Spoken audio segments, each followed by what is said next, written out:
12구역 모10소 인도자 장선숙 원사입니다. 연합속회 말씀을 준비하라는 지휘를 받고 많이 힘들고 부족하고 성경적인 지식도 없고 훌륭하신 목사님과 성도님들께 어떻게 감히 제가 이 말씀을 정하나 거절했었어요. 하다가 끝까지 거절하는 것은 기독교인의 기본적인 자세히 순종하는 마음이 아니라 생각해서 순종했습니다. 아멘. 오늘 전할 말씀은 마태복음 14장 22절부터 33절 예수님만 바라보라인데요. 이 시간 저와 여러분이 함께 은혜를 공유하는 시간으로 간절히 기도하는 마음으로 부족하지만 말씀을 전하겠습니다. 아멘. 위대한 업적을 남긴 대부분의 사람들은 많은 역병을 극복한 스토리가 있다고 합니다. 베토벤은 귀머거리였습니다. 그러나 그는 불의 명곡을 작곡했습니다. 신라권에 쓴 밀턴은 심각한 시각 장애인이었다고 합니다. 시력을 모두 잃은 상태에서 5년 동안 땀 흘리며 명작을 남겼습니다. D.L. 루디는 초등학교 졸업이 학력의 전부였으나 세계적인 전도자로 이름을 날렸지 않습니까? 그 이외에도 삶의 역경을 극복하고 세계적인 인물이 되신 분들이 많이 있습니다. 그런데 그들의 공통적인 특징이 있습니다. 바로 삶의 어려운 역경과 환경을 바라보고 절망하지 않았다는 것입니다. 비록 절망적인 상황 속에 있다 할지라도 소망되는 주님을 바라보고 성공적으로 인생을 살아가곤 합니다. 반대로 많은 사람들이 절망적 상황만을 바라보고 인간적인 도움을 구하다가 오히려 심각한 낭패를 보는 경우가 많습니다. 어떤 부부가 삶의 역경 가운데 살고 있었답니다. 의지할 데 없던 이 부부는 서로의 얼굴을 바라보았답니다. 그리고는 남편이 아내에게 말했습니다. 내가 당신 같은 여자와도 살고 있는데 무슨 일이든 못하겠어? 그랬더니 아내가 남편에게 말했답니다. 내가 당신 같은 사람도 인간을 만들었는데 무슨 일이든 못하겠어. 역경 속에 있을 때 인간들은 긍정적인 이야기보다 부정적인 이야기가 더 많이 나옵니다. 오늘 본문 말씀은 제자들이 탄 배가 풍랑을 만나 그 역경을 배경으로 하고 있습니다. 즉 본문 말씀을 보면 예수님은 오병 이어의 기적 이후에 모였던 무리들을 제 집으로 돌려보내며 제자들을 호수 건너편으로 먼저 보냅니다. 그런데 제자들이 탄 배가 그만 풍랑을 만나게 되었던 것입니다. 오늘 본문 마태복음 14장 24절을 보십시오. 마태복음 14장 24절입니다. 배가 이미 육지에서 스리나 떠나서 바람이 거스름으로 물결로 말미암아 고난을 당하더라. 원래 갈릴리 호수는 넓은 호수지만 지형적으로 바다처럼 큰 풍랑이 일어서 배가 뒤집히곤 한다고 합니다. 그런데 제자들이 배를 타고 강 건너편으로 갈 때 큰 풍랑을 만난 것입니다. 만일 지금 여러분이 배에 타고 있고 그 타고 있는 배가 강한 풍랑을 만나 뒤집힐 지경이 된다면 얼마나 무섭겠습니까? 이번에 저나 여러분들이나 다 전라남도 진도에서 발생한 여객선 세월호 침몰 사고를 뉴스로 접했을 것입니다. 지금도 그 사고 원인을 조사 중에 있습니다만 이렇게 위험한 항로에서 배가 침몰했을 때 그 순간 가라앉은 배 안에 있는 사람들이 얼마나 두려웠을까 생각해 봅니다. 그런데 두려움은 그것만이 아니었습니다. 오늘 본문 마태복음 14장 26절을 보십시오. 마태복음 14장 26절입니다. 제자들이 그가 바다 위로 걸어오심을 보고 놀라 유령이라 하며 무서워하여 소리지르더거늘 본문 25절을 보면 제자들이 바다 위로 걸어오시는 예수님을 본 시간이 밤 사경이라고 말하고 있는데 그 시간은 지금 시간으로 말하면 아마 새벽 3시에서 6시 사이라고 합니다. 이 말은 예수님의 제자들이 강한 풍랑과 싸워 노를 저었던 시간이 짧은 시간만은 아니었다는 것을 알 수가 있습니다. 그래서 그들은 지칠 대로 지치고 거의 탈진할 정도까지 되었을 텐데 그때 그들은 바다로 걸어오시는 예수님을 본 것입니다. 물론 그들은 물 위로 걸어오시는 분이 예수님인 줄 몰랐습니다. 그래서 26절에 보면 그들은 보고 놀라 극심한 두려움 속에서 유령이라고 소리 질렀다는 것입니다. 제자들은 바람과 파도로 인하여 힘써 배를 몇 시간이나 저으면서 심신이 많이 지치고 탈진한 상태에서 어느 물체가 바다 위로 걸어오는 것을 보았을 때 충분히 유령이라고 생각할 수 있었을 것입니다. 그리고 그들은 극심한 공포심을 느꼈습니다. 여러분이 지난날을 되돌아볼 때 제일 극심한 공포를 느꼈을 때가 언제였습니까? 여러분이 정말 제일 두려웠던 상황은 무엇이었습니까? 혹시 여러분 중에 지금 두려운 상황에 놓이신 분은 안 계십니까? 혹시 여러분 중에 죽음의 공포로 시달리시는 분 없으신지요?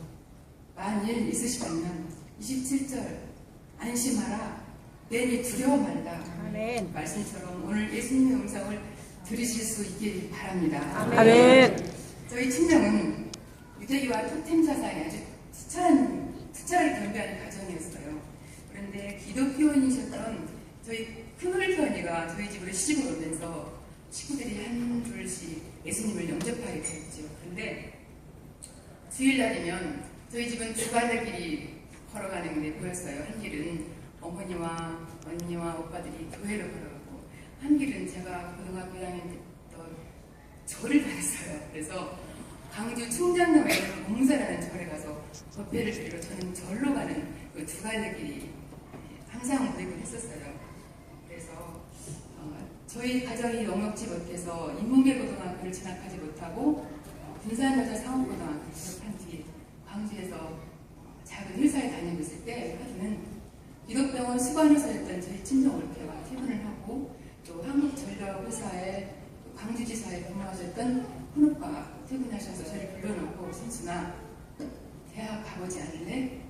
한번 도전해봐 그러시더라고요. 근데 오빠들이 가르쳤기 때문에 집안 형편을 알아서 예, 썩 갈게요 라고 말을 못하고 마음속으로는 굉장히 기뻤지만 아니에요 그냥 직장생활 할게요 하다가 끝내는 다니던 직장을 그만두고 그때는 수능이 아닌 예비고사였어요. 그래서 7월 달까지 다니다가 직장을 그만두고 3개월 남았잖아요. 3개월 과정 종합반에 들어가서 죽어라고 공부를 했죠. 부족하지만. 그래서 이제 1980년에 기도병원 간호대학에 합격을 했습니다.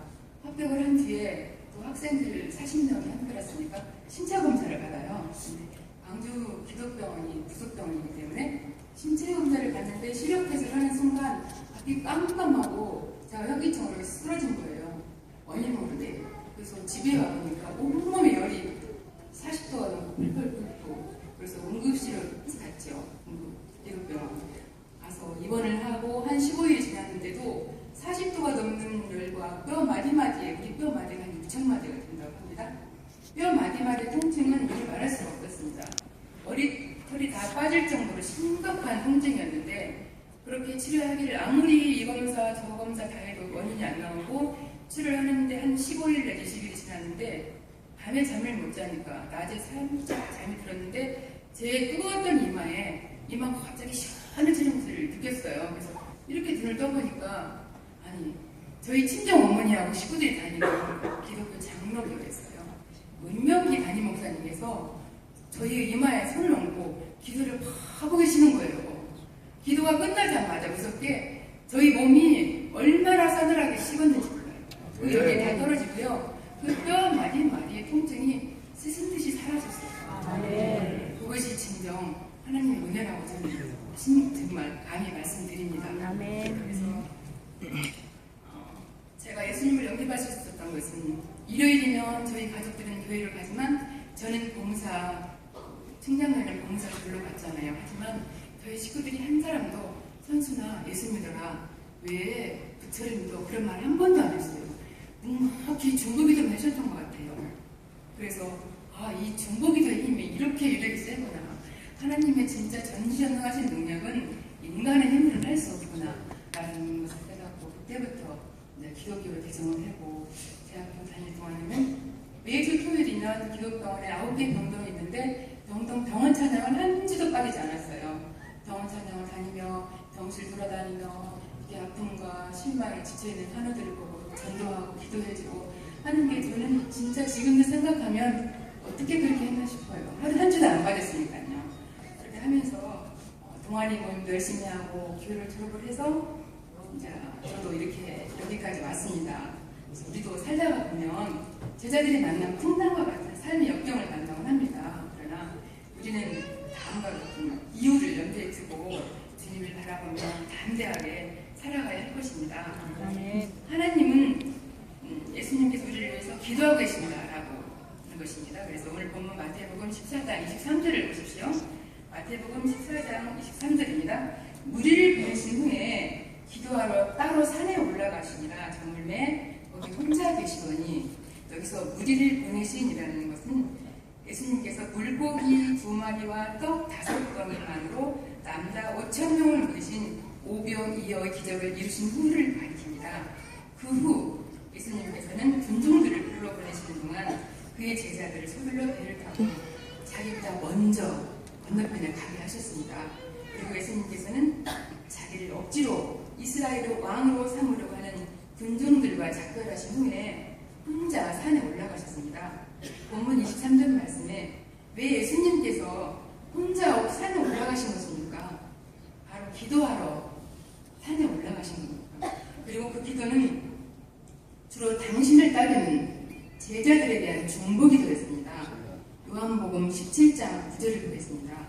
요한복음 17장 9절의 말씀에 내가 그들을 위하여 비옵나니 내가 비옵는 것은 세상을 위함이 아니요 내게 주신 자들을 위함입니다. 그들은 아버지의 것이오더이다 라고 말씀하고 있습니다. 지금도 살아계신 예수님은 옛날 제자들을 위해 중보기도 하신 것처럼 우리들을 위해서 항상 기도하는 분이심을 잊지 말아야 합니다. 즉 예수님께서 그의 제자들을 안전하게 지켜주시길 하나님 아버지께 기도하셨던 것처럼 지금도 우리를 위하여 간구하고 계신다고 히브리서 7장 25절에 말씀하고 있습니다. 히브리서 7장 25절입니다. 그러므로 자비를 힘입어 하나님께 나아가는 자들을 온전히 구원하실 수 있으니 이는 그가 항상 살아서 저희를 위하여 간구하십니다. 지금도 예수님께서는 하나님 아버지의 자녀들인 저와 여러분들을 안전하게 지켜주시길 하나님 아버지께 간구하고 계십니다. 그러므로 예수님을 믿는 저와 여러분은 안심하고 두려워하지 말아야 합니다. 아멘. 둘째는 예수님께서 우리를 안전하게 보호하고 계십니다. 예수님께서는 그저 저와 여러분을 위하여 안전과 보호를 위해서 하나님 아버지께 기도만 하시는 주님이 아니시고요. 어떻게 알 수 있는가 하면 요한복음 17장 10절을 보면 알 수가 있습니다. 요한복음 17장 12절의 말씀입니다. 내가 그들과 함께 있을 때에 내게 주신 아버지의 이름으로 그들을 보존하고 지키었나이다. 그 중에 하나도 멸망하지 않고 다만 멸망의 자식뿐이오니 성경을 응하게 함이니이다. 예수님은 그의 제자들을 위하여 기도만 하신 것이 아닙니다. 예수님께서는 실제로 그의 제자들과 함께 계심으로 그들을 안전하고 보호하고 계셨던 것입니다. 본문 마태복음 14장 25절을 보면 예수님께서는 산에서 밤새도록 기도하신 후 밤 사경, 즉 새벽 3시에서 6시 사이에 바다에서 강한 바람과 파도로 인하여 고난을 당하고 있었던 제자들을 육지에서 보시고 바다 위로 걸어서 제자들을 안전하게 지키시고자 하셨습니다. 아멘. 성경 10편 44편 8절은 이렇게 말씀하고 있습니다. 내가 평안히 눕고 자기도 하리니 나를 안전하게 살게 하시는 이는 오직 여호와이십니다. 저와 여러분이 평안히 누워 잠을 잘 수 있는 것은 주님께서 우리를 안전하게 지켜주시고 계시기 때문입니다. 그 예수님께서 오늘 본문을 통해서 저와 여러분에게 안심하라, 내니 두려워하지 말라 고 말씀하고 계십니다. 그러므로 예수님을 믿는 저와 여러분은 안심하고 두려워하지 말아야 합니다. 그렇게 하여 저는 1983년 광주에서 간호대학을 졸업하고 춘천 성과교육병원에서 근무를 하고요. 오빠 언니들이 있는 서울로 오고자 1984년 그 당시 한수 이북에서는 가장 큰 병원이었죠. 한 300병상 규모의 신천병원, 종합병원이죠. 신천병원으로 자리를 옮기게 됐어요. 그러다 같은 병원에 근무하는 임상병원과에 근무하는 저희 남편 박인수 권사의 인간 낚싯줄에 걸리고 당했습니다. 그 당시 제가 알고 있던 박인수 씨는 기독교인으로 신앙심이 돈독하다 싶어 결혼을 하고 말았죠. 시부모님을 모시고 시동생, 신우에 함께 살면서 가정 경제 규모도 크고 아무래도 맞벌이를 해야겠다기에 큰아이 둘이 지나고 1989년 3월 24일 경기도 공무원 공채시험 응시가 있었어요. 그때 포천시보건소에서 간호사 2명을 뽑는 공고가 있었어요. 거기에 응시하려고 하는데 크나큰 살림을 하며 신생아 키우며 시험 공부하기가 정말 여간 힘든 거 역병이 아니었습니다. 그 당시 공부할 장소가 여의치 않아서 녹양동인가 가능동에 있는 시립도서관이 있었어요. 시립도서관과 또 우리 교육 오래전에 소천하신 그 오병화 장로님께서 기도하시던 지하기도실 골방이 있었어요. 장로님께서 뭐 열쇠를 잠궈놓고 가시는데 장로님이 하늘나라 소천하신 후에 열쇠가 열려졌었어요. 그래서 제가 그 골방에 들어가서 그 희미한 전기불 밑에서 누가 볼까봐 문을 닫고 교회에서 누가 볼까봐 문을 닫고 살포시 지하기도실에 들어가서 공부를 했는데 하루에 한 3시간 정도 잤나요? 그렇게 하면서 전공 과목과 한국사 과목을 시험을 보는데요. 공부를 하는데 얼마나 힘들었는지 저는 그때 당시에 막 어떻게 사람이 하늘에 붕 뜬 것 같더라고요. 그렇게 해서 합격을 했어요. 합격을 하고 보니까 내가 만약 83년 간호대 졸업할 때 그 당시 이렇게까지 진짜 힘차게 공부를 했더라면 열심히 했더라면 간호사 국가고시를 전국 수석도 하고 남았을 거다. 그런 생각이 들 정도로 저는 하나님께서 인간에게는 아마 3번의 뭐 기회를 주시는데 이번이 마지막이야 라는 생각으로 도전을 했습니다. 그래서 합격을 했는데 합격을 하고 나니까 우리 아버님께서 얼마나 기뻐하시는지 몰라요. 우리 며느리가 제일 영리하고 똑똑하고 그러시다고 오시는 분마다 자랑을 하시니까 못내 쑥스럽고 죄송스럽더라고요. 그렇게 해서 89년 5월 15일에 포천보건소에 발령을 받아서 지금까지 보건 사업에 매진하고 있고요. 이렇게 제가 직장생활과 가정생활을 잘 할 수 있었던 것은 부모님께서 은희와 성덕이 삼남매를 잘 길러주셨기 때문에 부모님 은혜 때문에 제가 직장생활을 많이 행복하고 할 수 있었다고 항상 부모님 은혜 감사드리고 또 이렇게 죄송스럽고 송구스러운 마음이 듭니다. 그래서 이제 제가 결혼할 무렵에 저희 아버님은 66세, 어머님은 56세, 뭐 지금으로 보면은 고령도 아니시지만 연세 드신 분이 계시기 때문에 순간 저에게 지혜를 주시더라고요. 혈압계와 혈압 하강제를 준비해 놓자. 그런 생각이 들어서 마노메타인 수은 혈압계를 구입했어요. 좀 고가지만. 그리고 혈압 하강제를 제가 말랑말랑한 혈압 하강제를 약국에서 구입을 해서 가지고 있었어요. 그렇게 하고 있다가 1990년 3월 어느 날 출근을 하려고 아침밥을 부지런히 해서 상 차려서 아버님 방을 똑똑하고 아버님 일어나세요 어머님 이렇게 부르시니까 문을 여니까 우리 아버님 누워서 막 구토하시고 어지러워서 막 우시는 거예요. 그래서 그 순간 빨리 혈압을 체크해 보니까 수치기압이 190, 이완기압이 110, 수치기압 190에 이완기압 110 경험해 보신 성도님들 계세요? 안 계시죠? 굉장히 높잖아요. 이건 아마 뇌졸중과 뇌경색의 초기 증상이에요. 그래서 그때 일어나거나 그러면 안 되잖아요. 뇌경색의 뇌졸중으로 가니까. 그래서 꼼짝을 누워 계시라고 하고 제가 나이트로글리세린이라는 혈압 하강제를 설화로 투여해서 스트롤 한 30분 있다 체크해 보니까 140에 90, 140에 90도 혈압이에요. 하지만 안정이다 싶어서 서울병원 응급실을 모시고 갔습니다. 저희 남편하고 같이. 응급실 가니까 의사 선생님께서 며느님이 응급처치를 참 잘하셨네요. 그래서 웃으세요. 그래서 내가 그랬구나. 그런데 그 다음부터 저희 아버님께서는 저희 말을 하면 만사형통역이신 거예요. 며느리 말을 하면. 그래서 이제 교회를 가자고 자꾸 권유를 했죠. 아버님 교회 가서 예배 드리자고. 그러니 교회를 절레절레 내드리시는 거예요. 아니라고. 안 간다고.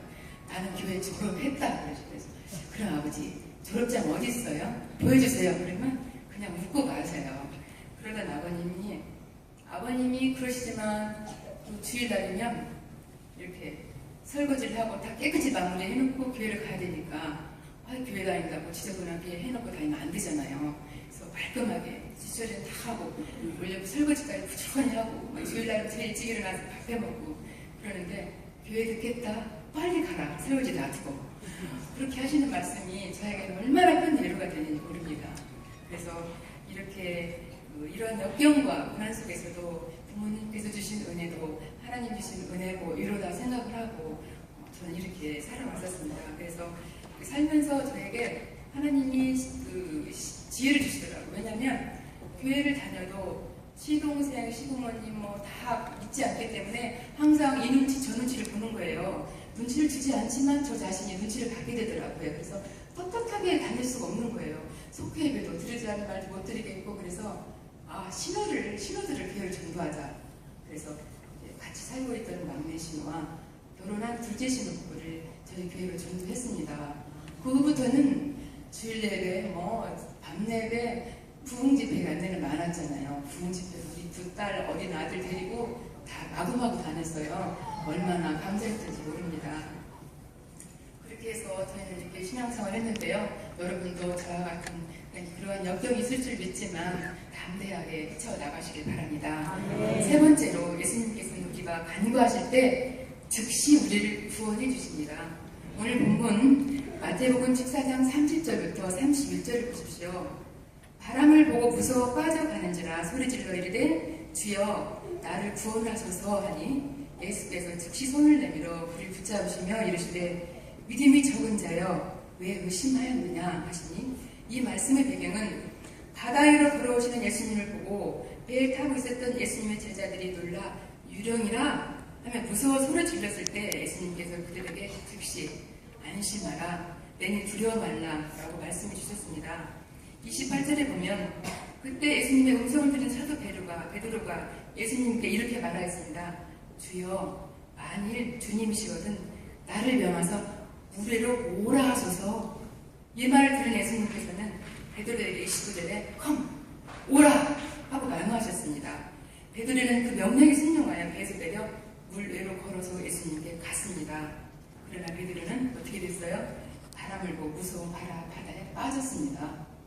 30절 말씀에 그때 그는 소리질러 예수님께 주여 나를 구원하소서 Lord save me 하고 외쳤다고 말씀이 되어 있습니다. 예수님께서는 즉시 손을 내밀어 베드로를 건져주셨습니다. 진실로 하나님의 아들이신 예수님께서는 베드로만 물에 빠지는 데서 건져내신 것이 아닙니다. 예수님께서는 큰 바람과 폭풍으로 인하여 위험하고 두려운 상황에 있었던 자신의 제자들도 건져주셨습니다. 예수님께서 배에 타시어 바다를 잔잔케 하심으로 제자들 모두를 건져주셨던 것입니다. 예수님은 우리 모두의 구원자이십니다. 하나님은 구원이시다. 그 이름대로 예수님께서는 그의 백성들을 두려운 상황에서 건져주셨습니다. 그러므로 예수님을 믿는 자들은 구원의 확신이 있어야 합니다. 우리는 주님께서 우리를 두려운 상황에서 건져주시는 구원의 하나님이심을 믿어야 합니다. 그렇게 하여 어느덧 세월이 흘러 제가 결혼한 지 18년 지나고 2014년 구정 설을 전후로 당시 94세이셨던 시아버님의 건강 상태가 시름시름 악화되는 것이었습니다. 1990년부터 고혈압과 전립선 비대증 관리를 꾸준히 해드리고 있는데 평상시처럼 식사도 못하시고 소약해지신 아버님 영양제 능기를 놔드리며 목사님 모셔다가 집에서 세례 받으시도록 권유했으나 그때도 역시 아버님께서 고개를 흔드시는 것이었습니다. 그러길래만 한 달여 지나서 4월 초 완전 마상 상태로 이제는 대소변 처리도 힘들어하시는 아버님께 적절한 치료와 케어가 필요하다 싶어서 병상 기록에 있는 투병원 노인병동에 입원 시작됐습니다. 올해 부활절 특별 새벽기도 기간 중에 담임 목사님께 아버님 기도를 부탁드렸습니다. 병상에서나마 아버님께서 하나님을 영접하시도록 간절히 기도하며 퇴근 후에 아버님 병실에 가서 따뜻한 물수건으로 아버님 얼굴이며 손이며 발을 닦아드렸습니다.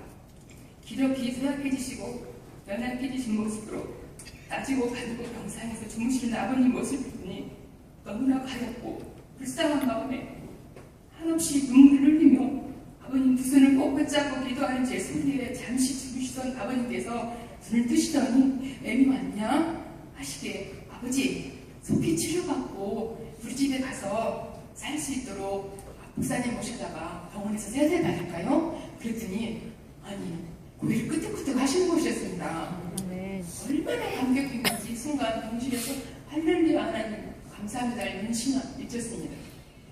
그리고 4월 20일 부활주일이 지나고 4월 22일 화요일 퇴근 시간 후 7시 30분 추병원 노인병동 512호실 병상에서 저희 아버님께서 세례를 받으셨습니다. 세례를 받으시기 전 예배를 한 번도 드리신 적이 없는 아버님께서 목사님 기도하시고 말씀하시는데 쑥스러워하실까봐 아버님 이따가 목사님 오시면 목사님 말씀하시고 기도가 끝나면 맨 끝에 아멘 한 번만 하시면 돼요. 그랬더니 알았다고 끄덕끄덕 하시더라고요. 그래서 그렇게 말씀드리고 목사님을 기다리고 있는데 7시 30분 이제 어머님과 남편 두 딸과 함께 병실에서 목사님을 기다리고 있는데 이광수 담임 목사님 병실 문 여시고 들어오시면서 어르신 안녕하세요. 교회 담임 목사입니다. 그러시니까 저희 아버님이 움찔을 하시면서 믿습니다. 저희 아버님이 이북 신앙민이세요. 이북 신앙민의 그 사진 같은 것들을 믿습니다. 그러시는 거예요. 얼마나 저는 그 순간 성령님께서 저희 아버님 마음을 활짝 열어주셨고 함께 그 자리에 임재하셨기 때문에 저희 아버님께서 믿습니다.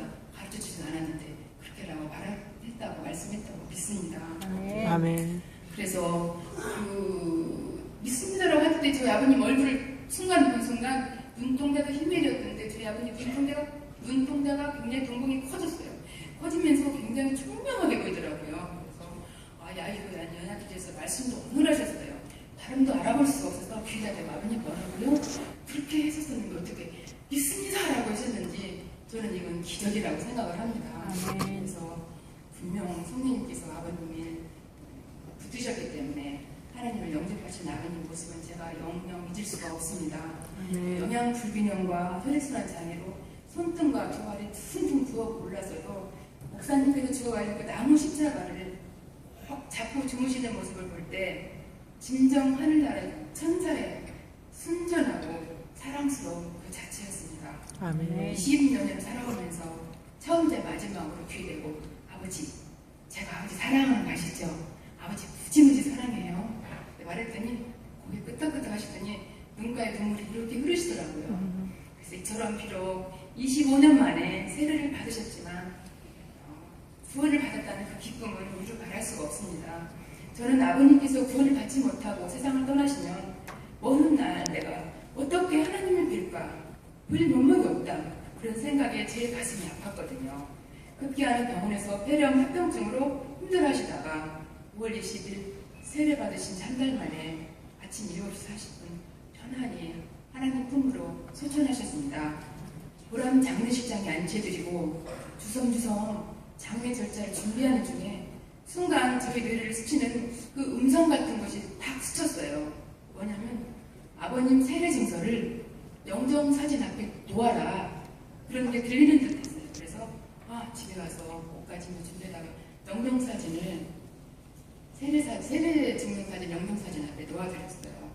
그렇게 하고 또 믿지 않는 형제들로 인해서 장례 절차와 기도 표식을 한다고 하니까 너무 힘들었어요. 그래서 저는 그 순간 응급조치를 했어요. 목사님, 전도사님, 장로님, 권사님, 집사님, 친정 식구들 모두에게 다 빨리 악한 사탄말이 틈타지 못하게 3일 동안 평안히 기도 표식으로 장례 잘 마칠 수 있도록 하는 것이 아버님께서 즐거워하시고 아버님께서 하늘나라에서 원하시는 것이기 때문에 그렇게 해야 된다라고 기도 부탁을 했습니다. 그 기도 부탁 때문에, 기도 덕분에 무사히 3일 동안 장례 절차를 잘 마쳐서 그 또한 하나님께 큰 영광이고 모든 것을 주님의 크신 축복이라고 생각을 합니다. 말씀을 맺고자 합니다. 귤나무에는 가시가 있지만 가시나무라고 부르지 않잖아요.